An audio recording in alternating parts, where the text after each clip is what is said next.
नमस्कार. इग्नाइट अकॅडमीच्या आपल्या या ऑनलाईन प्लॅटफॉर्मवर तुम्हा सगळ्यांचं मनापासून स्वागत. आजच्या व्हिडिओचं टायटल तुम्ही सगळ्यांनी वाचलंय. ते म्हणजे गृहिणींना अंगणवाडी पर्यवेक्षिका किंवा मुख्य सेविका होण्याची सुवर्ण संधी. आपल्या समाजामध्ये क्षमता असूनही, काहीतरी करण्याची इच्छा असूनही नेहमी दुर्लक्षित राहिलेला घटक म्हणजे महिला आहेत, गृहिणी आहेत. आपण अनेकदा पाहतो की महिला ती गृहिणी सांगत असते की मला सुद्धा सरकारी नोकरी मिळवायची आहे. मला ही कॉम्पिटिटिव्हची तयारी करायची आहे. मला ही काहीतरी करून दाखवायचं आहे. पण कुटुंबातील इतर सदस्यांकडून तिला हे सांगितलं जातं, की आता तुझ्याकडून ते होणार नाही. आता आपलं वय राहिलं नाही. आता आपल्या पाठीमागे जबाबदाऱ्या आहेत. त्यामुळे मग इच्छा असूनही आणि क्षमता असूनही महिला ज्या आहेत त्या या गोष्टीकडे वळत नाहीत आणि आपापल्या संसारामध्ये त्या स्वतःला झोकून देतात आणि मग अशा पद्धतीने त्या इच्छा असूनही, स्वप्न असूनही आयुष्यामध्ये काहीतरी होऊ शकल्या असत्या, पण त्यापासून त्या लांब राहतात आणि आपला आपला संसार करत राहतात. पण आजच्या व्हिडिओच्या माध्यमातून मला तुम्हाला ह्याच गोष्टीबद्दल सांगायचं आहे. जर तुमची मनाची तयारी असेल, काहीतरी करून दाखवण्याची इच्छा असेल, सरकारी नोकरी मिळवायचं स्वप्न असेल, तर निश्चितपणे तुम्ही ते स्वप्न पूर्ण करू शकतात. फक्त मी आजच्या व्हिडिओमध्ये जे काही पॉइंट सांगणार आहे, ते पॉइंट्स तुम्ही फक्त काळजीपूर्वक समजून घ्या आणि त्यावरती अंमलबजावणी करा. नक्कीच तुम्हाला या सगळ्या गोष्टी साकार करता येतील, पूर्ण करता येतील.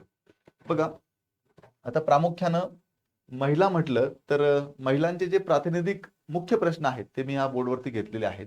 त्यातला सगळ्यात महत्त्वाचा पहिला प्रश्न आहे तो म्हणजे, सर मी गृहिणी आहे, जबाबदारी सांभाळून अभ्यास करणं आणि अभ्यास करून नोकरी मिळवणं शक्य होईल का? आता गेली अनेक वर्ष मी या क्षेत्रात काम करत असताना अनेक महिलांचा हा प्रश्न सातत्याने असतो, त्यामुळे मी हा प्रश्न घेतलाय. दुसरा प्रश्न आहे, सर अभ्यासामध्ये खूप गॅप पडलाय, आता होईल का? आता हा जवळजवळ 99% महिलांचा प्रश्न कॉमन असतो. त्यानंतर अगोदर कधीच अभ्यास केलेला नाही, आता पहिल्यांदा अभ्यास करून पोस्ट मिळवता येईल का? हाही प्रश्न असतो.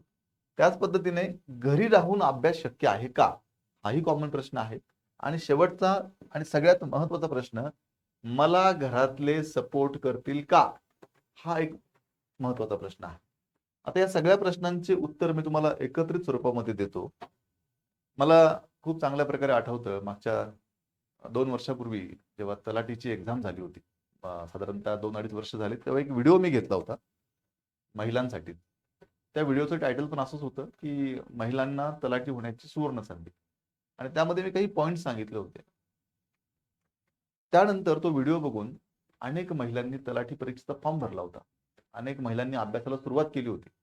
आणि त्यातल्या अनेक महिला ज्यांची कंडिशन, ज्यांचे प्रश्न हेच सगळे होते, त्या अनेक महिला त्यातल्या तलाठी झाल्या. त्यातल्या काही महिला अभ्यास करूनही तलाठी झाल्या नाहीत. त्या पुढे सरळ सेवेच्या माध्यमातून त्यांना कुठली ना कुठली नोकरी मिळाली. त्यातल्या अनेक महिला अजूनही तयारी करतायत, ज्यांचे मला अजूनही फोन मेसेज असतात. त्यातल्या अनेक महिला कंबाईन ग्रुप बीच्या ज्यांनी आता मेन्स दिल्या आहेत, कोणी ग्रुप सीच्या मेन्सला आहेत. म्हणजेच ह्या सगळ्या प्रक्रियेमध्ये त्या महिला आहेत आणि स्वतःला सिद्ध करण्याचा प्रयत्न करतायत. काही महिलांनी स्वतःला सिद्ध करून दाखवलं सुद्धा आहे. त्यामुळे हा जो तुमचा प्रश्न आहे, पहिलाच प्रश्न, की मी गृहिणी आहे, जबाबदारी सांभाळून जमेल का? तर या प्रश्नाचं उत्तर आहे हो, हे शक्य आहे. जबाबदारी सांभाळून तुम्ही निश्चितपणे अभ्यास करू शकता. फक्त तुम्हाला अभ्यासाचं व्यवस्थित प्लॅनिंग करायचंय. तुम्ही जर व्यवस्थित नियोजन केलं, प्लॅनिंग केलं, तर जबाबदारी सांभाळून उलटा जास्त अभ्यास होतो. कारण जेव्हा काही जबाबदारी आपल्या पाठीमागे नसते, आपण पूर्ण वेळ विद्यार्थी असतो, अभ्यास करत असतो, त्यावेळेस आपल्याला अनेक गोष्टींची जाणीवच नसते. पण ज्यावेळेस आता तुम्ही मॅरिड असाल, तुमचं लग्न झालंय, तुम्ही आता संसाराच्या जबाबदाऱ्या पार पडताय, त्यावेळेस एक गोष्ट लक्षात येते, की अरे, आयुष्यामध्ये आपला कितीतरी वेळ ह्या सगळ्या गोष्टींमध्ये जातोय. त्यामुळे मग वेळेचं भान आपल्याला असतं आणि जो वेळ आपल्या हातामध्ये आहे, त्या वेळेचा सदुपयोग कसा करायचा, हे आपल्याला खूप चांगल्या प्रकारे समजतं. त्यामुळे जबाबदारी सांभाळून सुद्धा तुम्ही जर व्यवस्थितरित्या प्लॅनिंग केलं, व्यवस्थितरित्या नियोजन केलं, तर अभ्यास करणं शक्य आहे आणि अभ्यास करून नोकरी मिळवणं सुद्धा शक्य आहे. अभ्यासामध्ये खूप गॅप पडलाय. आता एक लक्षात घ्या, अभ्यास ही एक निरंतर चालणारी प्रक्रिया आहे. अभ्यास म्हणजे असं नाहीये, की आता गॅप पडला आणि आता अभ्यास कसा करायचा हे विसरून गेलो आपण किंवा अभ्यास कसा करायचा हे आता मला कळतच नाहीये, असं नाहीये. अभ्यास ही अगदी जसं आपल्याला कळायला लागतं, तिथपासून ते अगदी शेवटच्या श्वासापर्यंत चालणारी प्रक्रिया आहे. आणि मी तर नेहमी माझ्या प्रत्येक लेक्चरमध्ये सांगत असतो, की जगातली सगळ्यात सुंदर गोष्ट कुठली असेल तर ती आहे अभ्यास. त्यामुळे अभ्यासात गॅप पडलाय हे काही कारण असू शकत नाही. तुम्ही कुठल्याही टप्प्यावर कुठल्याही वयामध्ये अभ्यास करू शकतात, हे नीट लक्षात घ्या. त्यामुळे तुम्ही आता जे जे काही तुमचं वय असेल त्या वयात सुद्धा तुम्ही स्वतःला पहिल्या गोष्ट विद्यार्थी समजा आणि मग तुम्ही अभ्यास चालू करा. कुठल्याही टप्प्यावरती अभ्यास आपण करू शकतो. पेपरला आपण किती बातम्या वाचतोय की लोक वयाच्या 55, 56, 60 वर्षी पीएचडी प्राप्त करतात. कोणी 12वीची परीक्षा पास होतं, कोणी 10वीची परीक्षा पास होतं त्या वयामध्ये अनेक लोक ग्रॅज्युएशन पूर्ण करतात. तर मग आपल्याला त्यापेक्षा निश्चितपणे आपण निम्म्या वयाचे मग किंवा ते थोडंफार जास्त असेल कमी असेल तर हे 100% अभ्यास तुम्ही आता ठरवलं तरी सुद्धा तुम्ही जर प्रॉपर पद्धतीने 6-7 महिने 8 महिने मॅक्झिमम वर्षभर जर अभ्यास केला तर सरळ सेवेच्या माध्यमातून किंवा एमपीएससी ग्रुप बी ग्रुप सी च्या माध्यमातून तुम्हाला कुठली ना कुठली पोस्ट 100% मिळू शकते, हे लक्षात घ्या. पुढचा प्रश्न, घरी राहून अभ्यास शक्य आहे का? किंवा हा प्रश्न अगोदर कधीच अभ्यास केला नाही त्याचं उत्तर मी आता दिलंय की अगोदर तुम्ही कधीही कॉम्पिटिटिव्हची तयारी केलेली नसेल, स्पर्धा परीक्षा केलेली नसेल आणि आता जर तुम्ही ठरवलं की मला करायचंय तर हो, आपण करू शकतो. एक व्हॉट्सअपला मेसेज फिरत असतो जो खूप लोकांनी वाचला असेल की काही लोक वयाच्या 22व्या-23व्या वर्षी सक्सेस होतात, काही लोक वयाच्या 30-32व्या वर्षी सक्सेस होतात, काही लोक 40-42व्या वर्षी होतात. त्यामुळे सक्सेसचं आणि वयाचा तसा काही संबंध नसतो, हे लक्षात घ्या. त्यामुळे याच्या आधी कधी अभ्यास तुम्ही केलेला नसेल पण आता अभ्यास करण्याची तुमची मानसिक तयारी असेल, तुमची प्रबळ इच्छा असेल तर तुम्ही ह्या वयात पण करू शकता, काही अडचण नाही. फक्त तुम्हाला ती प्रोसेस समजून घ्यायची आहे. तुम्हाला सगळ्यात आधी ज्याही एक्झामची तयारी करायची आहे त्या एक्झामची परिपूर्ण माहिती तुमच्याकडे असली पाहिजे. जगातली कुठली गोष्ट मिळवायची असेल तर एक नियम आहे साधा की त्याची प्रोसेस समजून घ्या, त्याची प्रक्रिया समजून घ्या. त्यामुळे जी नोकरी तुम्हाला मिळवायची आहे, जी पोस्ट तुम्हाला मिळवायची आहे त्या पोस्टची प्रोसेस समजून घेणं गरजेचं आहे.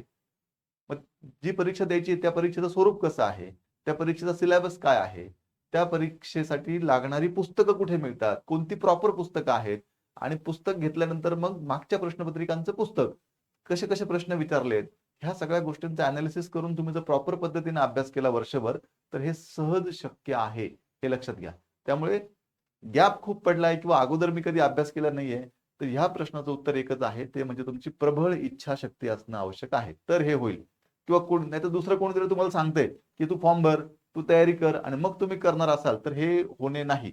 कारण ही गोष्ट करण्यासाठी स्वयंप्रेरणा लागते, स्वतःचीच प्रबळ इच्छाशक्ती लागते, तर हे होईल. तुमचं कॉलेजच्या डिग्र्या तुम्हाला मिळतील, बाकीचे सांगतील अभ्यास कर, तुम्ही अभ्यास कराल ते होईल.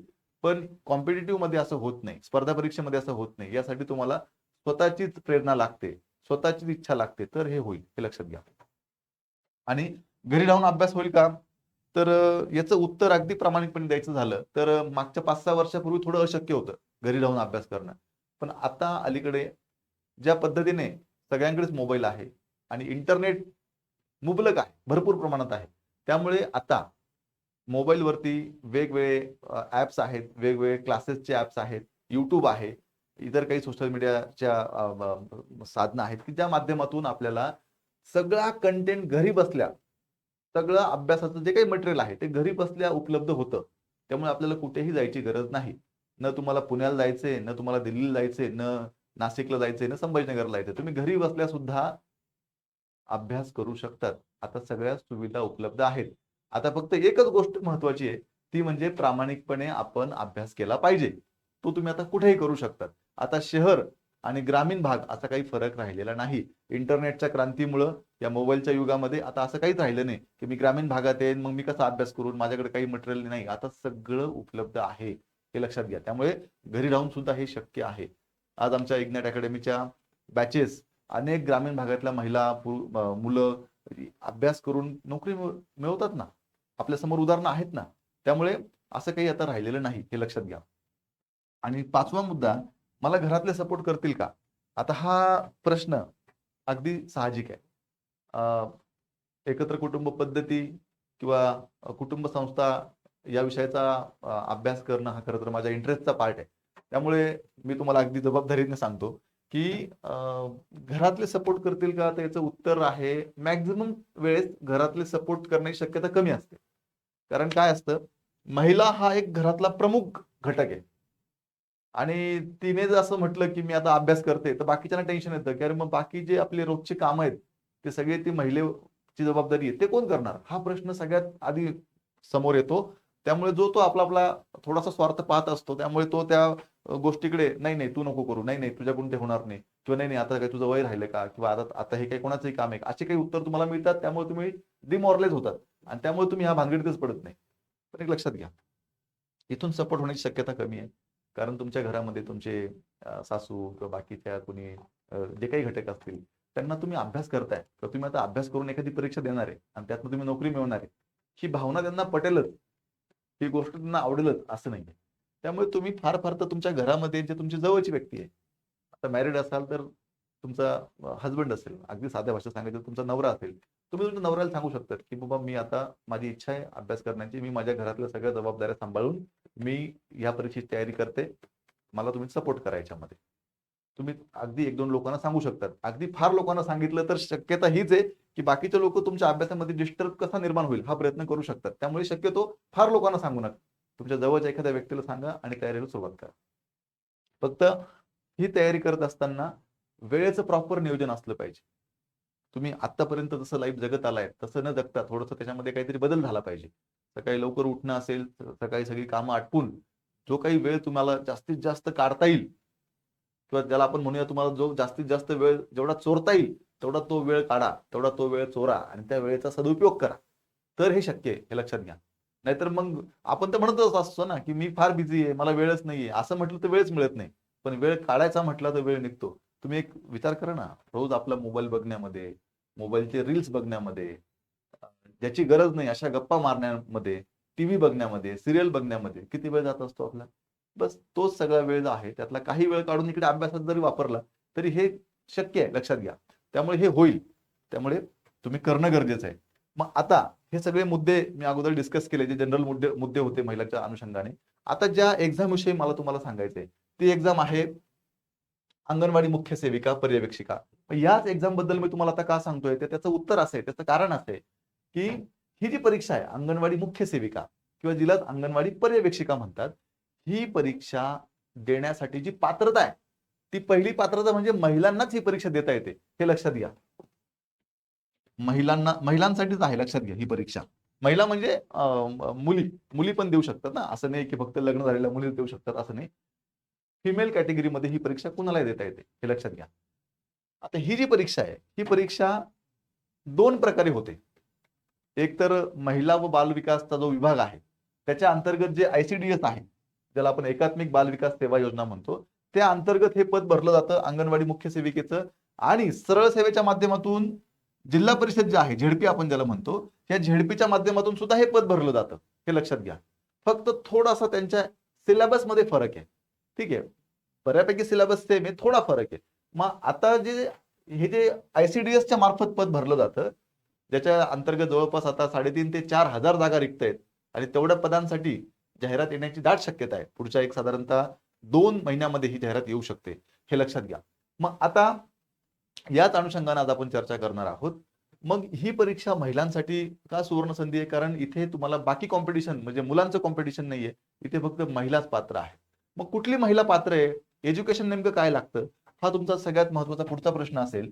तर त्याचं उत्तर बघा, ही मागची जाहिरात आहे 2024 ची, त्याच्यामधनं मी हे क्रॉप करून घेतलंय. आता शैक्षणिक पात्रता जी आहे ती स्पष्टपणे सांगितलंय, कुठल्याही विद्यापीठाची पदवी म्हणजेच तुमचं ग्रॅज्युएशन झालेलं असणं आवश्यक आहे. ग्रॅज्युएशन मग ते BSc असेल, BCom असेल, BA असेल, इंजिनिअरिंग असेल किंवा अगदी मुक्त विद्यापीठातनं केलेलं ग्रॅज्युएशन असेल, काही प्रॉब्लेम नाही. फक्त ग्रॅज्युएशन कंप्लीट असणं गरजेचं आहे. आणि याचा पगार जर आपण पाहिला तर S13 मध्ये 35,400 ते 1,12,400, म्हणजेच ढोबळ मनाने सांगायचं झालं तर सुरुवातीलाच तुम्हाला याचा पगार जो आहे तो एक 55,000 ते 60,000 रुपये पगार हा तुम्हाला सुरुवातीला चालू होतो, हे लक्षात घ्या. खूप चांगलं पद आहे. मग आता यासाठी वयाची काय अट आहे का? तर बघा, तुम्ही जर ओपन कॅटेगरीमध्ये असाल तर वयाच्या 38 वर्षापर्यंत ही एक्झाम देता येते. आणि ओपन सोडून बाकी कुठल्याही कॅटेगरीमध्ये तुम्ही असाल तर तुम्हाला ही परीक्षा वयाच्या 43 वर्षापर्यंत देता येते. त्यामध्ये बघा काय म्हटलंय, त्यामध्ये NTA, NTB, NTC, NTD, त्यानंतर विशिष्ट मागास प्रवर्ग, इतर मागास वर्ग, EWS, ह्या सगळ्या कॅटेगरीला OBC वयाच्या 43 पर्यंत ही एक्झाम देता येते. आता तुम्ही जर पदवीधर अंशकालीन असाल तर 55 वर्ष आहे. तुम्ही जर स्वातंत्र्य सैनिकांचे पाल्य किंवा 1991ची जनगणना कर्मचारी किंवा 1994 नंतर निवडणूक कर्मचारी असाल तर तुम्हाला वयाच्या 45 पर्यंत ही एक्झाम देता येते. तुम्ही खेळाडू असाल तर वयाच्या 43 वर्षापर्यंत ही एक्झाम देता येते. तुम्ही दिव्यांग असाल, त्यानंतर तुम्ही प्रकल्पग्रस्त भूकंपग्रस्त असाल किंवा तुम्ही माजी सैनिक उमेदवार असाल तर तुम्हाला वयाच्या 45 वर्षापर्यंत ही एक्झाम देता येते, हे लक्षात घ्या. आणि अनाथ असाल तरी सुद्धा तुम्हाला वयाची ही सूट लागू आहे. अशा पद्धतीने तुम्हाला वयाच्या बाबतीमध्ये ओपन 38, ओपन सोडून बाकी सगळे 43, प्रकल्पग्रस्त भूकंपग्रस्त असाल, दिव्यांग असाल तर वयाच्या 45 वर्षापर्यंत ही एक्झाम देता येते. मग आता कागदपत्र काय लागतील आपल्याला ही एक्झाम देण्यासाठी? जेव्हा फॉर्म सुटणार आहेत, फॉर्म भरताना आपल्याला कोणते डॉक्युमेंट लागतील? तर लक्षात घ्या, अर्जातील नावाचा पुरावा अर्थात इयत्ता 10वीचं जे काही मार्कशीट किंवा बोर्ड सर्टिफिकेट आहे ते तुमच्याकडे असणं आवश्यक आहे. आता वयाचा पुरावा म्हणून जे आपलं 10वीच्या बोर्ड सर्टिफिकेटवर आपलं जी डेट ऑफ बर्थ असते ती सुद्धा चालते, म्हणजे ते डॉक्युमेंट चालतं, लक्षात घ्या. शैक्षणिक अर्हता म्हणजे तुमचं डिग्री ज्यात झाली ते डिग्रीचं सर्टिफिकेट लागेल. सामाजिक दृष्ट्या आता तुम्ही जर कॅटेगरीमध्ये असाल तर कॅटेगरी लागेल, ठीक आहे. त्यानंतर तुम्ही जर ईडब्ल्यूएस मध्ये असाल तर ते लागेल. प्रकल्पग्रस्त असाल, भूकंपग्रस्त असाल तर त्याबाबतचं डॉक्युमेंट लागेल. त्यानंतर तुम्हाला आरक्षणाचा लाभ घ्यायचा असेल तर एक लक्षात घ्या, आरक्षणाचा लाभ घेण्यासाठी तुमच्याकडे डोमासाईल सर्टिफिकेट असणं आवश्यक आहे, महाराष्ट्राचा रहिवासी असणं आवश्यक आहे. लहान कुटुंबाचं प्रतिज्ञापत्र, आता लहान कुटुंबाचं प्रतिज्ञापत्र हे नेटवरती सगळीकडेच अवेलेबल आहे. ते काय फक्त प्रिंट काढायची, भरून द्यायचं, फोटो काढून अपलोड करायचं असतं. त्यानंतर नॉन क्रिमिलियर कॅटेगरीचा फायदा घ्यायचा आहे, आरक्षणाचा फायदा घ्यायचा आहे तर तुमच्याकडे व्हॅलिड नॉन क्रिमिलियर सर्टिफिकेट असणं आवश्यक आहे, जे कुठेही काढून मिळतं, 2-4 दिवसामध्ये निघतं, लक्षात घ्या. दिव्यांग असाल तर त्या संदर्भातला दाखला लागेल, माजी सैनिक असाल तर त्या संदर्भातला दाखला लागेल, भूकंपग्रस्त खेळाडू अनाथ असाल तर त्या संदर्भातला दाखला लागेल. तुमच्या नावामध्ये काही बदल झाला असेल, समजा आता लग्नाच्या अगोदरचं नाव वेगळं असतं, लग्नानंतरचं नाव वेगळं असतं, आता तुम्ही जर डॉक्युमेंट केलेले असतील वेगवेगळे, तर समजा आता इकडे लग्नानंतर आधार कार्ड, पॅन कार्ड सगळेच नावं बदललेत, तर मात्र तुम्हाला मॅरेज सर्टिफिकेट किंवा गॅजेट करून घ्यावं लागतं. पण जर तुम्हाला वडिलांच्याच नावाने फॉर्म भरायचा असेल तर काही अडचण येत नाही, ठीक आहे. पुढे मराठी भाषेचं ज्ञान. आता मराठी भाषेचं ज्ञान हे लक्षात घ्या, तुम्हाला 10वीला 12वीला मराठी हा विषय असतो प्रत्येकाला, त्यामुळे काही वेगळं काही द्यायची गरज लागत नाही इकडे, हे लक्षात घ्या. आणि संगणक ज्ञान, आता इथे तुम्हाला संगणकचं बेसिक ज्ञान आवश्यक आहे, अर्थात MSCIT वगैरे असणं तुमच्याकडे आवश्यक आहे, हे लक्षात घ्या. बऱ्याचदा एक्झाम मध्ये MSCITला सूट मिळते की बाबा तुम्ही सिलेक्शन झाल्यानंतर काही विशिष्ट पिरियडमध्ये ते सबमिट करू शकतात, पण आपण त्या भरोश्यावर कशाला थांबायचं? आता आपण MSCITचं सर्टिफिकेट काढूनच घेऊ. त्यामुळे एखादा 2-3 महिन्याचा कोर्स असतो तुमच्या घराजवळ कुठेही, एखादा MSCITचा क्लास असेल तर लावून टाका आणि एक सर्टिफिकेट काढून घ्या. याच्यामध्ये 100% सूट मिळते, हे लक्षात घ्या. सिलेक्शन नंतर आपण सबमिट करू शकतो, पण रिस्क घ्यायची नाही. बऱ्याच एक्झामला ते कंपल्सरी करतात, हे लक्षात घ्या. त्यामुळे हे असणं आवश्यक आहे आणि हे प्रत्येक एक्झामला तर लागतच जवळपास. आणि होत असेल, शक्य असेल तर एखादं टायपिंगचं सर्टिफिकेट, मराठी 30, इंग्लिश 40 असं काही करता आलं तर टायपिंग सुद्धा एखादा क्लास करून घ्या, टायपिंगचं सर्टिफिकेट सुद्धा काढून घ्या. इथे लागत नाही, पण बाकी बऱ्याच एक्झामला टायपिंग लागते, हे लक्षात घ्या, ठीक आहे. चला पुढे. आता डॉक्युमेंट बाबत तुम्हाला काही शंका राहणार नाही, मी हे आधीच का सांगितलं, कारण तयारी करत असाल तर डॉक्युमेंट पण रेडी असणं गरजेचं आहे. नाही तर तयारी पूर्ण झाली, डॉक्युमेंट मध्ये काही प्रॉब्लेम असेल तर परत सिलेक्शन पासून आपण लांब राहू शकतो, हे लक्षात घ्या. आता मग परीक्षा नेमकी कशी होते हे लक्षात घ्या. आता याच्या मागे ज्या एक्झाम झाल्या होत्या त्या सरळ सेवा आहे. ICDS अशा अशा पद्धतीने पेपर घेतला, एकच पेपर घेतला, 100 प्रश्न, 200 मार्क, चांगले मार्क आले, सिलेक्शन झालं, विषय संपला. पण आता ही जी एक्झाम आहे ही गेली MPSC कडे. आता जवळजवळ सगळ्या सरळ सेवा ह्या MPSC कडे गेल्यात, लक्षात घ्या. त्यामुळे MPSC नेमका कशा पद्धतीने पेपर घेणार आहे ह्याचा अजून पॅटर्न आलेला नाहीये. पण अभ्यासक्रम जो दिलाय हा अभ्यासक्रमात बदल अजिबात होणार नाही, कारण डिपार्टमेंटशी संबंधित अभ्यासक्रम असणार आहे, लक्षात घ्या. मग काय अभ्यासक्रम आहे तर लक्षात घ्या. आता मागचा जो पेपर झाला होता त्याला इंग्रजीला 10 प्रश्न होते 20 मार्कांसाठी, मराठीला 10 प्रश्न होते 20 मार्कांसाठी, सामान्य ज्ञान ज्याला आपण GK-GS म्हणतो त्याचे 20 प्रश्न होते 40 मार्कांसाठी, एकात्मिक बाल विकास सेवा योजना व कायदे, लक्षात घ्या, म्हणजे या डिपार्टमेंटशी तुमच्या कामाशी संदर्भात हे प्रश्न आहेत, लक्षात घ्या. त्याच्यावरती 20 प्रश्न 40 मार्क. पोषण अभियान, आता खऱ्या अर्थाने जेव्हा तुम्ही अंगणवाडी पर्यवेक्षिका मुख्य सेविका होणार आहेत तुमचा संबंध हा लहान मुलांशी येणार, लक्षात घ्या. म्हणजे लहान मुलांच्या ज्या अंगणवाड्या असतात किंवा ज्या लहान मुलांच्या शाळा असतात, ग्रामीण भागामध्ये तुम्ही पाहिले, शहरामध्ये पाहिले, तर त्या ठिकाणी त्या मुलांची व्यवस्थित शारीरिक मानसिक वाढ होण्यासाठी ज्या काही गोष्टी गरजेच्या आहेत, जे त्यांचं पोषण होणं गरजेचं आहे, तर त्या अनुषंगाने तुम्हाला हा अभ्यासक्रम दिलेला आहे पोषण अभियान. त्याचे 10 प्रश्न 20 मार्कांसाठी आहेत. गणित बुद्धिमापन चाचणी व अंकगणित 20 प्रश्न 40 मार्कांसाठी. संगणक ज्ञान म्हणजे कम्प्युटरचं बेसिक ज्ञान तुम्हाला असणं गरजेचं आहे. त्याचे 10 प्रश्न 20 मार्कांसाठी आणि असे एकूण 100 प्रश्न 200 मार्कांसाठी असणार आहे. हा पेपर सोडवायला तुम्हाला 1.5 तास वेळ मिळतो आणि पेपर पूर्णपणे वस्तुनिष्ठ बहुपर्यायी स्वरूपाचा आहे. म्हणजे एक प्रश्न 4 ऑप्शन तुम्हाला असतात, योग्य ऑप्शन तुम्हाला निवडायचा आहे. आता हा पेपर टीसीएस आयबीपीएस मागच्या वेळेस घेतला होता टीसीएसने, पण आता हा पेपर जो आहे हा एमपीएससीने जरी घेतला तरी शक्यता आहे याच्यामध्ये प्री आणि मेन्स होऊ शकते. मग प्री आणि मेन्स जरी झाली तरी प्री हे सगळ्यांसाठी कॉमन असते, त्यामध्ये प्रीला जनरल सब्जेक्ट असतात, पण मेन्सला कदाचित तुम्हाला पुन्हा हा सिलेबस जो आहे तो इथे असणार आहे, लक्षात घ्या. म्हणजे हा जो पूर्ण सिलेबस आहे हा तुम्हाला परीक्षेला 100% आहेच. आता एमपीएससी जेव्हा एक्झाम पॅटर्न डिक्लेअर करेल तेव्हा मी तुम्हाला व्हिडिओच्या माध्यमातून आमची टीम तुम्हाला सांगेलच की त्याची एक्झाम नेमकी कशी होणार आहे. पण अभ्यासक्रम जो आहे तो मात्र हाच असणार आहे, हे लक्षात घ्या. फक्त बदललं तर काय बदलेल, एक्झामचा पॅटर्न बदलेल, पण अभ्यासक्रम मात्र हाच असणार आहे, हे नीट लक्षात घ्या. मग अशा पद्धतीने तुम्हाला मी आता शैक्षणिक पात्रता काय लागते, वयाची अट काय आहे आणि परीक्षा कशी होते, ह्या 3 गोष्टी सांगितल्या आहेत, हे लक्षात घ्या. मग आता हे आपल्या एवढं कामाचं नाहीये किंवा सिलेक्शन झाल्यानंतर आपल्याला काय काम करायचंय, पण तुम्हाला माहिती असावं म्हणून एक बेसिक काही गोष्टी तुम्हाला मी तुमच्या समोर ठेवल्या आहेत की बाबा अंगणवाडी सेविका तुम्ही झाल्या तर अंगणवाडी सेविकेचं काम काय असतं प्रामुख्यानं, तर पर्यवेक्षिका संबंधित अंगणवाडी सेविकांसह अंगणवाड्यांचा कार्यक्रम आखतील. तुमच्या नेतृत्वात तुमच्या अंडर ज्या काही 12-15 अंगणवाड्या असतात त्या अंगणवाड्यांचं पूर्ण नियोजन तुम्हाला करायचं असतं, लक्षात घ्या. त्याच पद्धतीनं अंगणवाडी सेविकांना क्षेत्रीय समस्या, आता त्या अंगणवाडीमध्ये ज्या सेविका असतात, ठीक आहे, त्या किंवा मदतनीस असतात, त्यांना त्यांच्या काही समस्या असतील तर तुम्हाला सोडवायच्या आहे, कारण त्या तुमच्या नेतृत्वात तुमच्या अंडर त्या काम करणार, लक्षात घ्या. त्याच पद्धतीनं कुटुंबाची यादी तयार करणं, लोकसंख्येचे लक्ष्य गट ओळखणं, यासाठी मदत आणि गायडन्स पण तुम्हाला त्यांना करायचंय. सर्व जन्म आणि मृत्यूची नोंद, आता ते प्रत्येक ठिकाणी ज्या मदतनीस असतात ते ठेवत असतात, पण तुम्हाला त्याच्यावर लक्ष ठेवायचंय, लक्षात घ्या. त्यानंतर कुपोषित आणि आजारी बालकांची ओळख पटवायची आहे, त्या मुलांचं योग्य वजन करणं आणि वजन कार्डावर त्यांचे वजन योग्यरित्या लिहिणं, साधी औषधं प्रथमोपचार देणं, गंभीर कुपोषित व आजारी बालकांना पीएचसी मध्ये पाठवणं आणि आरोग्य केंद्रात अंगणवाडी कर्मचाऱ्यांचे नियंत्रण व त्यांना मार्गदर्शन करणं. पूरक पोषण आहार म्हणजे मुलांना चांगला आहार भेटला पाहिजे, या संदर्भात तुम्हाला लक्ष ठेवायचं आहे. त्या संदर्भात तुम्हाला भेटी द्यायच्या आहेत त्या अंगणवाड्यांना. आयसीडीएस योजनेच्या प्रगतीचा, आता आयसीडीएसच्या ज्या काही योजना आहेत त्या सगळ्या योजना प्रॉपर पद्धतीने राबवल्या जात आहेत का, त्या योजनांचा सुद्धा तुम्हाला काय घ्यायचा आहे, आढावा घ्यायचा आहे, हे लक्षात घ्या. त्याच पद्धतीनं वेळोवेळी अंगणवाडीतील सर्व नोंदी रजिस्टर, म्हणजे अंगणवाडीमध्ये सगळं रेकॉर्ड व्यवस्थित मेंटेन होतंय का हे पण तुम्हाला बघायचंय. त्याच पद्धतीनं साधे आणि सुशिक्षित आरोग्य आणि पोषण शिक्षण संदेश तयार करेल, म्हणजेच आरोग्य सगळ्यांचं चांगलं राहिलं पाहिजे, सगळ्या मुलांचं चांगलं पोषण झालं पाहिजे, या अनुषंगाने ज्या काही जागृती करावी लागेल, जो काही प्रचार प्रसार करावा लागेल तो सुद्धा तुम्हाला करायचा आहे, हे लक्षात घ्या.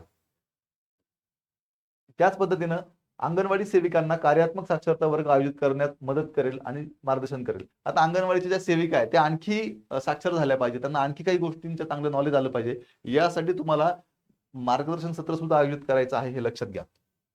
तर अशा पद्धतीनं अंगणवाडी पर्यवेक्षिका किंवा मुख्य सेविका झाल्यानंतर तुम्हाला ह्या सगळे कामं करायची. याचा एक आपण डिटेल मधला एक नवीन वेगळा व्हिडिओ घेऊ, त्याच्यावरती आपण डिटेल नंतर कधीतरी बोलू. तर आज मला प्रामुख्याने तुम्हाला जे सांगायचं होतं की तुमच्याकडे अंगणवाडी पर्यवेक्षिका मुख्य सेविका होण्याची सुवर्ण संधी आहे.